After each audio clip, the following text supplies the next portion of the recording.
You got Joe at the table, man. All kinds of shit breaks loose. Pick me, pick me. Joe's at the table. You got to be careful. Tons of shit breaks loose, baby. Greetings, humans, and welcome back. I'm Joey Pigtails, and this is episode number 29 of my poker vlog. Well, I did it, humans. I got my first ever tournament win, and it came during the Moneymaker Tour event number 5 at Orange City, the $500 pot limit Omaha double black chip bounty tournament where each elimination was worth $200. There were 35 total entrants, and I'm happy to report I was only in for one bullet. We all talk about run good and run bad. We all get extremely emotional when we take the absolute worst of the beats, which I saw numerous times this series. But we also have the privilege to live the lucid dream of sun running where we can do no wrong. This is a story mostly about the latter, but I don't chalk this up to luck or the will of the poker gods. What you are going to see here is the combination of running really well and making good decisions, from recognizing and utilizing position to wielding a big stack as a weapon to influencing table dynamics by keeping it lively to understanding how the bounties affect other players' decisions. There is a lot to think about here, and you're going to get to see the entire journey. On the way to Heads Up, there were over 270 total hands played from the point I entered in Level 2, of which I had significant action in around 60, including as the RFI, limping in some spots, and defending. I'm going to go over the most significant hands, including the knockouts and hands that provide great examples of tournament dynamics to focus on the cool, interesting, and important stuff. Heads Up play lasted 22 hands. I'll show you all of these, including shotgunning through the unimportant ones, although I think I missed a couple of the folded hands. How many bounties do you think I'll get? Don't skip ahead and cheat. Pause the video, make a guess, and post it in the comments with, I guess X bounties, and then go back and see if you were right. We'll keep track as we go along with this handy bounty counter in the corner. I hope you enjoy this video as much as I enjoyed living through this experience. If you do, hit that like button and maybe share the video with your friends so they can see the awesome time we had at Orange City and maybe want to join us next time. Here we go. With a couple limps in front of me, I open ugly kings to 2K off my 30K starting stack, which sees 3 calls from the big blind and the limpers. I hated the ace-high flop, but when check 2, I'm going to tell the story since everyone should be playing pretty face up here, and I go ahead and bet 4K. Thankfully, everyone folds, and I'm off to a pretty good start. I open this beauty under the gun to 1.1K and get 4 calls. It's checked around to the river after I brick everything, and I fold to a river bet. We're only an orbit in, and I'm seeing some great pre-flop hands. I see a bunch of limps in front of me, and I elect a limp here from the small blind. This is a strong hand, but being out of position sucks. I flop top 2 pair on a rainbow board, but again, I'm out of position, so I check to evaluate, and it's checked around. The turn is a 3, and I expect to be ahead of basically everything here, so I bet 1.5K, which sees 2 calls. The river is the 9 of spades, which is one of the worst cards we can see. I check, and thankfully it's checked around, and my top 2 pair is good enough to take this down. We see a limp, and then Angie pots it to 2.3K off of her 3.2K stack. I look down at this beauty and make the call, looking to get my first bounty. The player in seat 2 is thinking the same, and now Graham in seat 5, who is on his second bullet and a bit tilted, sees a great squeeze spot and pots it in our faces to 11K, recognizing that Angie isn't folding. We can talk about what this squeeze range should look like, but let's save that for another time as Tom, who limped in, decides to make the call. Oh baby. There's one player left to act behind me. I'm certain he's not folding, and I'm not feeling like folding either, so before I decide to call, I first have to be comfortable with getting it in if he decides to jam here. I decide it's worth the risk and make the call, and our friend in seat 2 does as well. With a flop of King 10-2 rainbow, I flop the world with a wrap and a pair. Graham jams, I re-jam to Graham saying, "Oh my god." And our other friend calls, covering us. The dealer gets the pots right, and oh baby, right on the turn, we see the magical Jack of Hearts. Bink! And what's that? Another heart in the river? I lock up this pot worth more than 100K and score 2, count that, 2 bounties. Oh yeah. I've been moved over to the second table now that we have more players. Now, this is the only hand I'm going to show you from this table from about 3 orbits. I did play a number of smallish pots, winning some and losing some, but most of the hands looked a lot like this, where it's limped or a small raise pre-flop with 4 or 5 players involved. We flop a piece on a wet board and end up winning with a weak 2 pair against 4 other players. Buckle up, folks, things are going to pick up from here. I've been moved back to the other table, and here we go, baby. What a monster of a hand. Blinds are 600, 1200 right now, and Sushi opens to 3.5k under the gun. We can 3-bet this hand, but oftentimes hands that will continue are weighted to hands with aces, so I go ahead and make the call, the cutoff calls, and the big blind calls. With a relatively dry king-high flop, I flop it all with blockers to boot. Sushi leads for 7k, and I elect to raise to 25k, expecting to take this down right here. However, the cutoff jams for a little bit more, and Sushi ends up folding, saying he had top 2 pair. I call the rest, and our opponent is dismayed, turning over a set of 9s and hearing his out is gone. I turn a second quad draw, and the river is a brick, so I take this pot and add another bounty to my coffers. Oh yeah. Check this out. The very next hand, I see kings again. I go ahead and open to 3k with these bad boys, which sees 2 calls behind me and 1 from the big blind. With another king-high flop, I find myself cashing in more of the Sklansky bucks I've been accumulating this year. The big blind checks, I see bet 8k, and I get 2 calls. The turn is the 3 of spades, which isn't the best card, but it does give me a flush draw if I'm now behind. Sushi now leads for 30k, more than half of his remaining stack. I put him in, Hindi folds, and Sushi calls off. Sushi has the nut straight right now, but my sun run is going a million miles an hour, and the dealer drops a 6 of clubs in the river, pairing the board and giving me another bounty. Remember when I said the deck was hitting me in the face? It's like that sometimes. Hindi opens under the gun to 3k off of about 20, and it's folded around to me in the small blind. The big blind is short stack too, and there isn't any reason to slow play this, so I raise to 10k, the big blind jams, Hindi jams, and I of course make the call. Both of our opponents have hands with enormous equity here, but that gets destroyed on a 5-2-2 rainbow flop. Hindi needs to hit a 5 or running cards, and my friend next to me needs runner trips. Hindi picks up a couple more outs on the 8 of diamonds turn, but the river bricks and I score another double knockout. Aw yeah. I'm sitting on more than 20% of the chips in play with 13 left, and registration is still open. As the big stack, we have to keep our foot on the gas, and this hand isn't open regardless. I make it 3k, which gets called in 3 places, and we're off to a king-queen 6 rainbow flop. The small blind now pots it, and I go ahead and repot it to isolate the other 2 players, with the button saying he just folded a set of 6s. I guess the rejam serves the person getting better to fold too. My opponent on my right has the same 2 pair that I do, so we look to the runout to chop this up. Except we can't ever stop the river of Sklansky bucks once it gets flowing, and the board runs out diamond for another scoop and another bounty. Oh man. It's about an orbit later, and I see this beauty in the small blind. There's an early position raise to 4k, a call, and I call in the small blind. The big blind now pots it to 17k off of about 60k, and Tim, who got second in the main event, makes the call with about 5k behind, and I go ahead and call too. With a queen high flop and having my other 3 cards being higher than the next card on the board, I have a lot of equity here versus an overpair, which I expect seat 4 to show up with a lot of the time. I also have fold equity, so I elect to jam, hoping to just take this down right now. Seat 4 does make the call though, and everyone else folds, and I'm surprised to see I'm actually light years ahead of his hand right now, and stay ahead hitting trip queens on the river to take another monster pot and another bounty. I'm back in my original seat as we've combined for the final table. Registration ended a bit ago, and there are 8 of us left with 5 getting paid. Seat 7 min raises to 5k. I call with this somewhat connected hand, and the blinds come along as well. With a flop of 10-6-4-2 clubs, this is another spot where even if I'm behind, I have a bunch of equity, and I can get better such as bottom set to fold with a bet.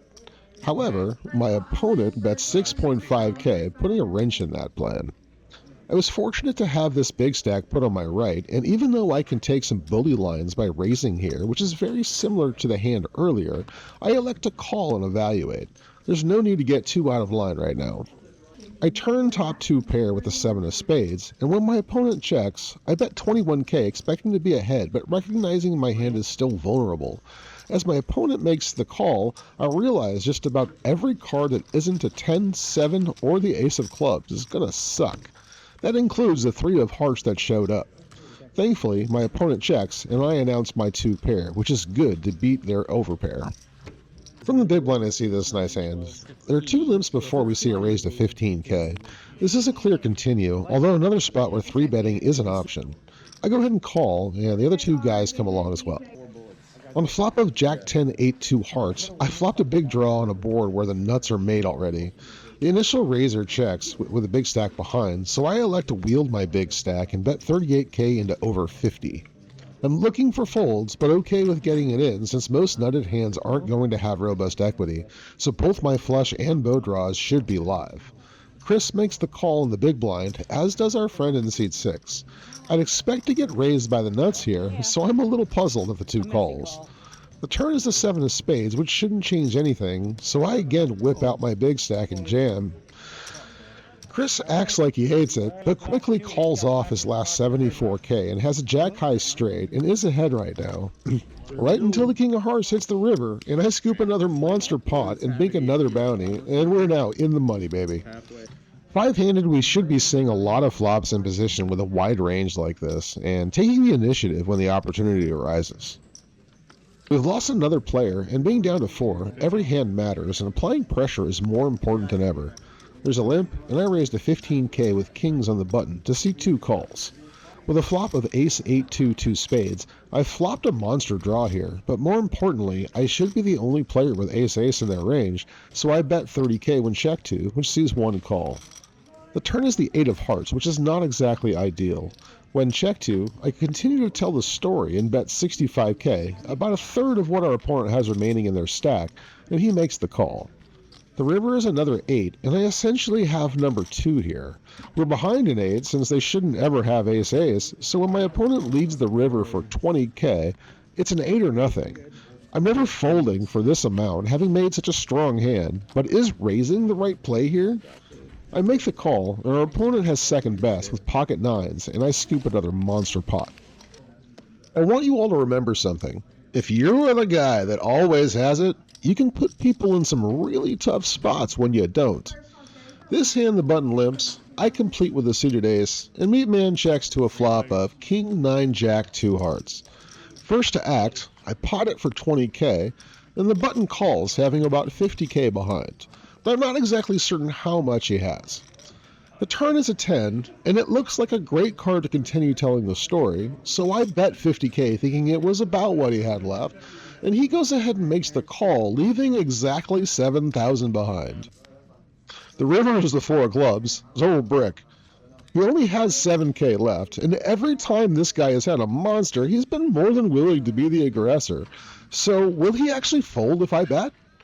I decide to find out. And after about 30 seconds of my opponent repeatedly saying, "You have to have it here, you have to have it," he flicks it the chips in, and I tell him he is good.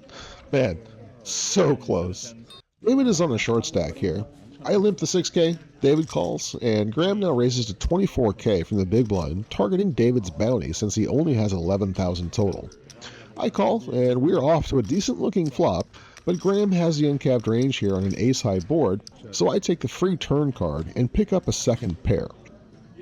Graham now bets 20k, and I'm never folding for this amount, but I did consider raising. At this stage, I want to avoid a big mistake, so I make the call again. The river is an offsuit king, improving my hand, but I still can't beat aces up. When Graham bets 45k on the river, I go and fold, and he does in fact have 2 pair bigger than mine, and we're down to 3 players. A suited ace is really strong 3-handed, so when we see a raise to 16k from Bruce, I happily make the call, as does Graham.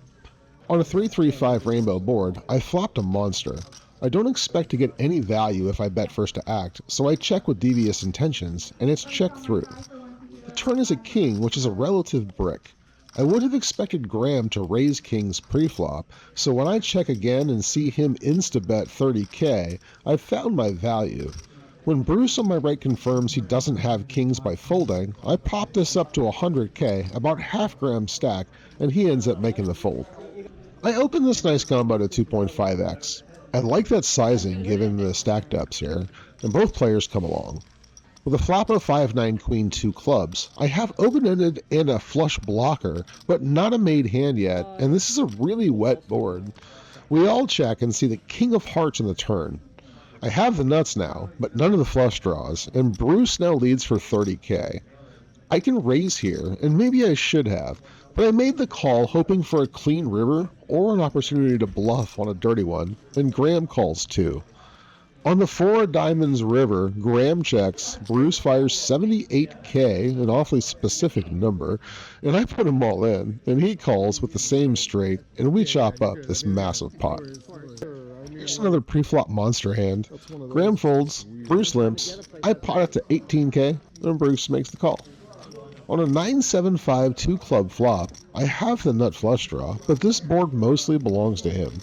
Bruce checks, and I take my free card as well, which comes the jack of clubs. There we go. Bruce now pots it to 42k, and while he has always been willing to go with it when he leads, I fear he is going to fold if I jam on him right now, so I go ahead and call, hoping to get more value on the river.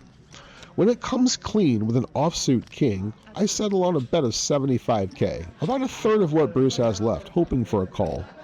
My sizing was apparently just right, as he does make the call after tanking for a bit with a 9-high flush. We've had a bunch of small pots go by, like 15 of them, without much action when we arrive here. 2-pair in hand means we flop a set 25% of the time.